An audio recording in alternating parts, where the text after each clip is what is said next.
That girder is absolute toast. These joists, I think they're at 12 inches on center. That's not 16 inches on center. I don't know if you want to measure. Oh, thank you. I forgot mine in the car. All right. Yeah, these are at 12 inches on center. Good. Okay. So we're ready for tracks. That girder right there is an issue.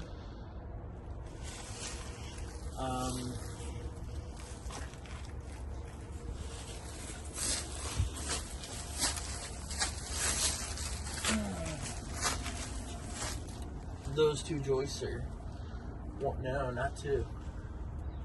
A whole lot more than two. Yes.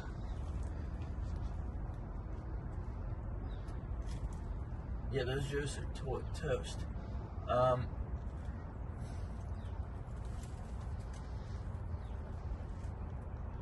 Jeez, that's gonna be a nightmare to fix. The question is, can I cut it? Can I cut that beam I don't think we have a choice. without hurting the deck house? Because I noticed, you know, they got the post over there. Yeah. I might have to put another post in. Yeah. I'm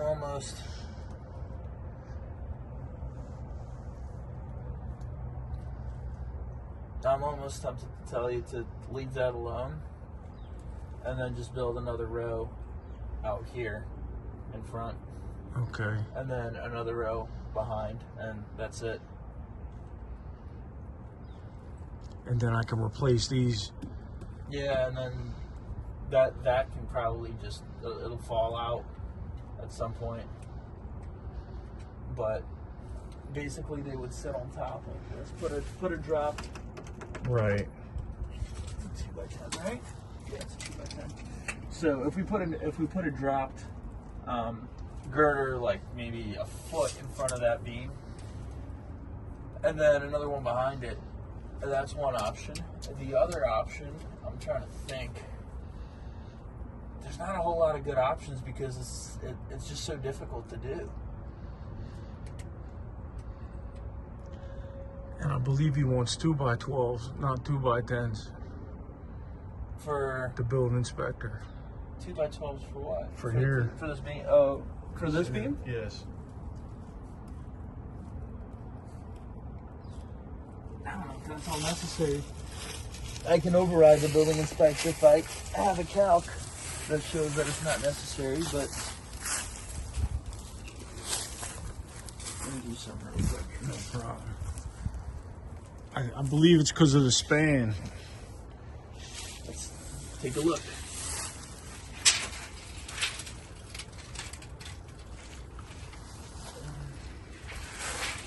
No.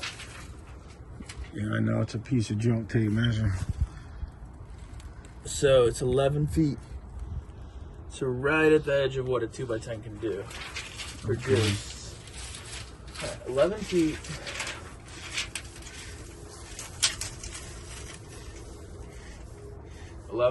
And then another 16-inch overhang. Okay. So we're gonna call it 12 feet, 1 foot overhang, and then these are Couple little nails, huh? wow. That's is there a tie of any kind back there? Yeah. That's be not hurricane really, times, yeah. right? Yep. There needs to be a clip. Figured that. Yeah, that's not really great. Hold that for me. 7 feet. Yeah, that's over prescriptive for a 2x10. Okay. I'm gonna run it in my software because chances are we don't need to change it. If we don't need to change it, I'd rather leave it. Okay. I think we can get away with it being okay. This is not good either. There's like supposed to be nails, a nailing pattern. Yes. So That garbage.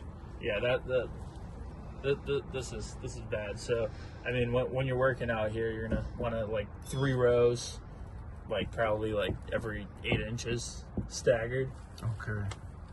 for both sides. But yeah, geez, that's such an inconvenient spot for all that rot to happen. I'm gonna have to lay up there and dig some footers, I guess, you know. I think so. Because there's nothing here. I mean, he said there might be a pill down there, he called it. That's the first time I heard that. Pillow? A pill. It's a pill. Like you drop a block down there or something, you sit the post on the block. Uh-huh. He was saying he thinks that's what's going on down there. Oh. But I started digging here, you know what I mean? And I got down a foot or two and it's right in the soil. I just stopped because I don't need this caving in, you know what I mean? I mean, yeah, I would. I mean, I see trash they left here, but I don't know if they were pouring footers. And why would it be so deep in the ground? Usually you want to see it. I know in Philly, Yeah, anyway, well, I mean, the see requirement is for the sonotube to come up about 2-3 inches above grade. Because really the point of the sonotube coming up is we don't want, yes, it's pressure treated, but we don't want this to be in contact with dirt if it doesn't have to be. You see that one there? Looks like a shark took a bite out of it. Yeah. That's where the water, this one over here, the water directly hits it. Yeah. Because of no gutters. I see what you mean. So it's like non-existent. And if you step there, you're in trouble. and that beam there is a big problem. Okay, so for the beam, I have a creative suggestion.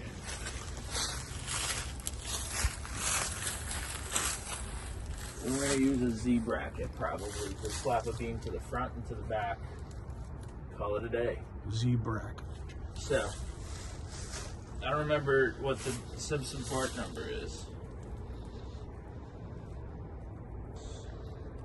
This. So right here.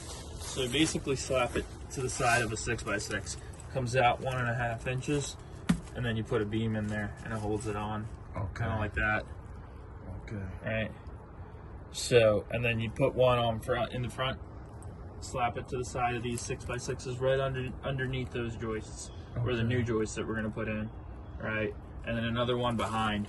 So that way we get the same 2x beam. It just somewhat apart, and it's going to be under the joist this time, and it should still hold everything, and it'll be okay. If I was able to get that out, mm-hmm. and I put a new one in, how would I tie it in to under the deck house? Does it have to be, or can it be independent there? What do you? So you're saying the like middle section, right? If you're cutting that out. If I cut that out of there, like this is the edge of the deck house here. Okay. So if I cut it there, but still the rock goes in a little bit, that's going to be a problem. So yeah, really. If you want, the other thing you could do is cut that beam like right between the posts and just slip a new. You're probably going to need two new sonotubes and put another beam in its place. That's the other solution I see. It's just like it seems more difficult to do. Yes. That's what I get. The most difficult. Yeah. This is, I mean, the posts supporting this structure above don't look to be in great condition either. If that's what I think these are.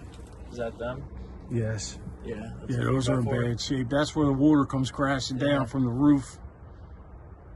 That's not going to stick around for much longer, unfortunately. That's wild if that's a 4x4, because it's what, they're 3/4 of an inch. That's all you got, and they put that huge lag in there, carriage bolt. That's wild. Yeah, that's not got a whole lot of life left to it, unfortunately. And I mean, this beam right here that supports the wall of the building is starting to give too. If you take a look at the right side of it, the right face of it, and then along just at the under the decking, you can see there's significant decay starting there. So that'll spread rather quickly. I would recommend replacing that as well. Plus they put screen under here to keep the mosquitoes from going up. So that's catching a lot of trash too. Yeah. But I see the decay you're talking about. I see it in there. Yeah. There's also, from what I can tell, there is not there is no mechanism that connects the deck to the house, like no tie back. It's supposed to be like a hold down. So the other problem is the cinder block foundation. The cores are not filled. If I was, I mean, I don't even know what I would use on that because it would just crumble. It would. Yeah. It's not going to hold anything. I'd have to put holes and fill the cores myself. Yeah. And then patch the face. Yes. The cores go down 57 inches in the ground. Yeah. That's tough. This, I mean, from what I saw, it doesn't look too bad. I would try to leave it as is. Okay. I was thinking about putting a third one. You can. And that's when you would use that Z bracket, right? You would slap it to the face. Oh, and then okay. Support a third one right here. Because I actually plan on cutting it here and getting a third one up there. But if that Z bracket works, I'll do that. Yeah, that's what I would recommend. And then I'll probably put lags. Yeah, yeah. In the center of every one. Put carriage bolts.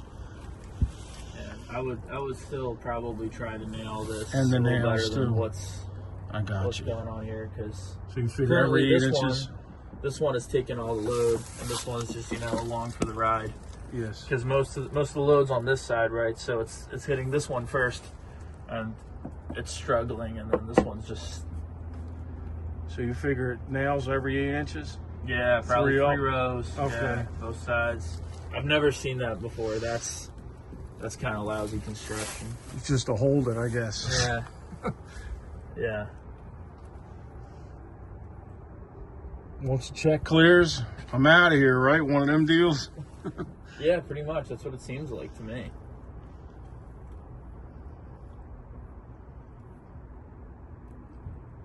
So how deep would I go with the sonotubes up there? 36 inches, I believe, here. I need to verify that because we're not in Philadelphia. Yes. But I know Philly, and they want to come out and look before you even pour the concrete. Yes. They want to check everything. Yes. Philly is brutal. Yes. But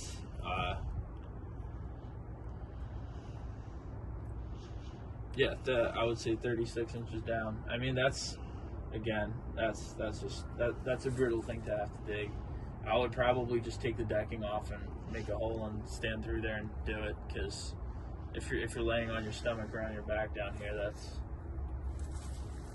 you're gonna spend. It's not a productive way to spend the day. I mean, technically, I can take a couple of these out, the ones that aren't really doing anything, because this one here is like totally missing. Yeah. Neither is that beam. And then I got to deal with that post over there, the tall one. I'm gonna have to dig myself a flat area or something. I need something to stand on because the slope is wild. Yeah.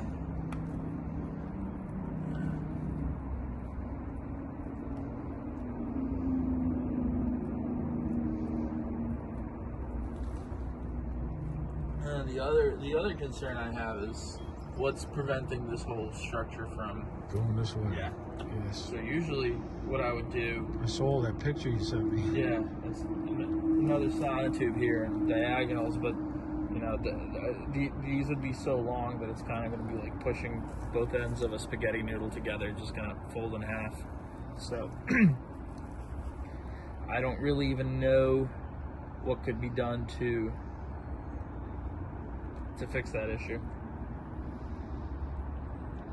I'd have to go deep.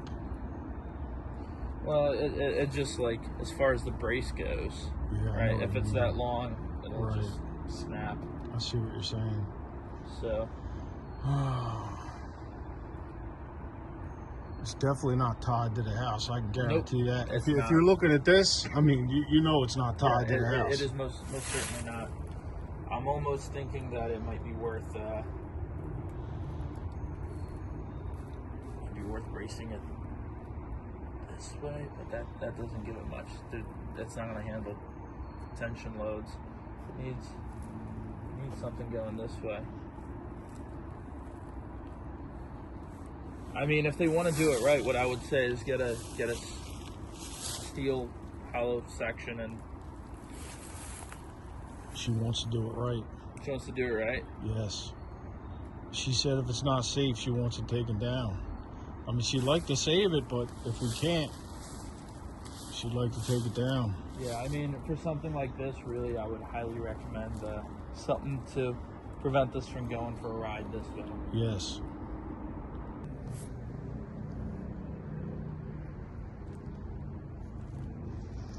So I guess I'd have to have one at each post.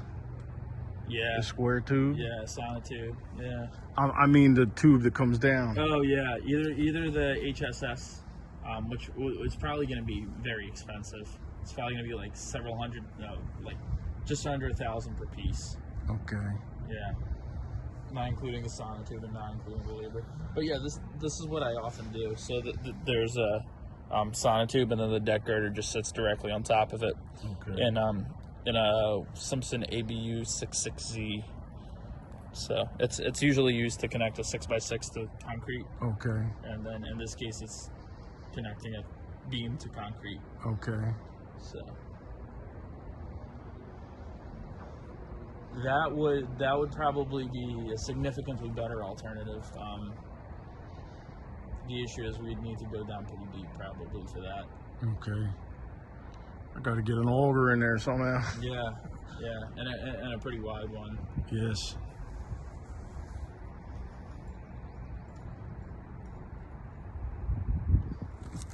So if we put these sonotubes right here,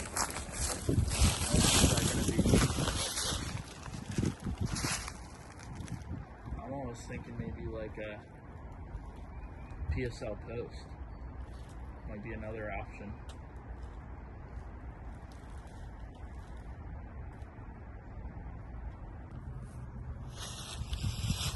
So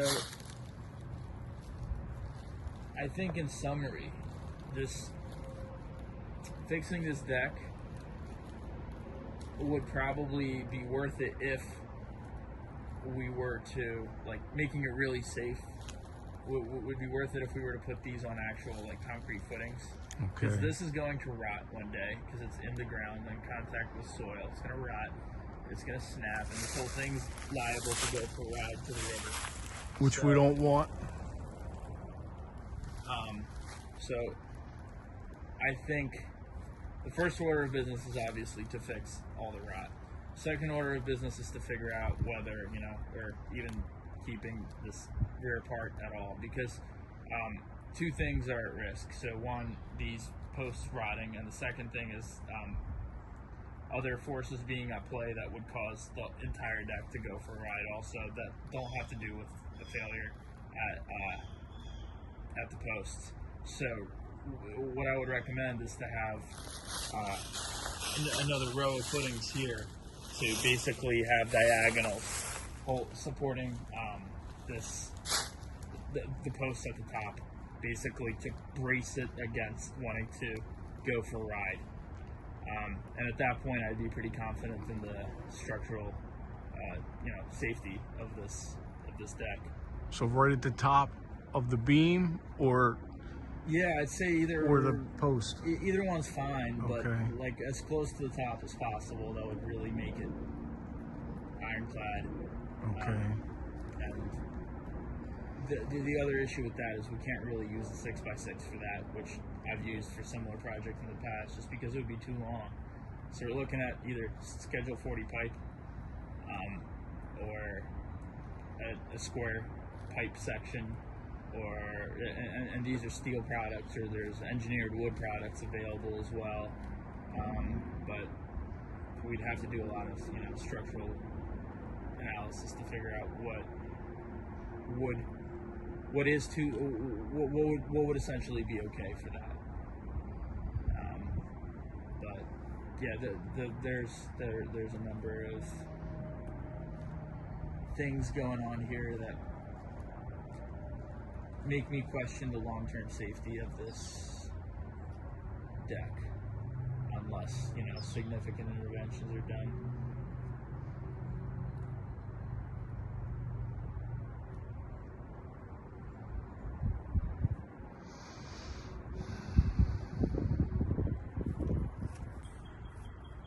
So the structural engineer just left. spent about an hour and a half here with me, and he said the best thing to do is take it down, demolish it, the whole deck gone, out of here, and I'll show you why. For one, this post, he doesn't like this post one bit.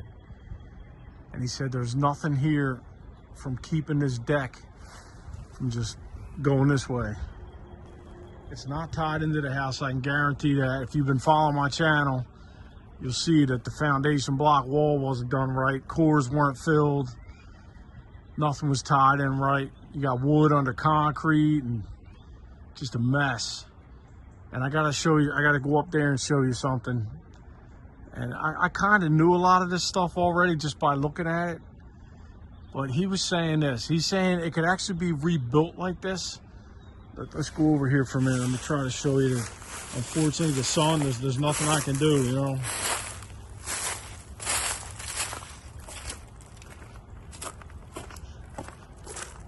So you see how you got the deck house up there, and the deck comes over, and then there's a hole here, and then the deck's way up there and goes over. He said this should actually be opposite. And the reason why is because, see the length of that post? It's too long. It's too tall. So he said you'd be better off where the deck house is, having no deck. And then if you were gonna have a deck house, have it over here. And it makes sense because look at the slope here. You know what I mean? The posts aren't that tall. They're about 5 feet. But he also picked this out too. I didn't even notice this before, but looks like the carpenter bees are at them posts. So that's not good. So I ran one idea by him that I had. I said, how about if I built a cinder block retaining wall across that goes all the way up to the beam? He said, absolutely. He said, that would be the best bet. I'd have to dig down 4-footer, build the block retaining wall on top. In other words, this would be a solid wall here. And that would keep the deck from going anywhere. And the sides would still be open the way they are, because you don't want to close that in, because then you get the mold problems. You need the crosswinds, you need to be able to breathe. So let me go show you the last piece that he was really concerned with. I'll go up there. So here's another concern he had. You know, those posts down there on the beam, they're not tied in. There's 3 nails. That's it, at each post. That's all you got, 3 nails. So there's really nothing holding this deck from taking off. And because there's no hurricane ties, I mean, strong gust of wind go under there and just lift it. Because 3 nails is doing nothing. So you see here, this is a ledger board under there. That needs to be attached. It's supposed to be attached to the house. So you see the length of this. It's about 16 foot. And then you have another 16 foot. And I can guarantee it's not attached to that block wall down there. There's no way. How are you going to attach that down there? That block wall will crumble. So this deck is just waiting to take off and go down to the creek. And he said the same exact thing. So right here, what they did here, they have a 6x6 in the corner. They have a 6x6 here and a 6x6 over there. And they go down about 4 feet, and everything's connected to those 3 6x6. Well, that's just not enough, and it goes in the ground. So once that rots, there's nothing holding this deck up here. It could just take off. So, you know, for a while he talked about ways that I could fix it, but it's going to be too expensive. And finally, at the end, he told me, I didn't get it on recording because me and him were talking for a while. But he finally told me, he said, the best thing to do is take it down. And it'll help me with the design for a new deck. And it's going to be different than this. It's not going to stick out like that. So I guess my next video on this deck will be us taking it down. Put it in the dumpster, unfortunately. One thing I forgot to say, that the engineer told me that if we're planning, after this is all down, we're planning on building a new deck, and we're going to bring the deck over this far like this, he recommends that I pour a slab here, pour this in solid, 8-inch thick slab at a minimum. 12-inch would be better, he said, but 8-inch this way, that ledger board can get attached to it. Because the deck's not going to take a slab like that, you know what I mean? Rebar, everything else.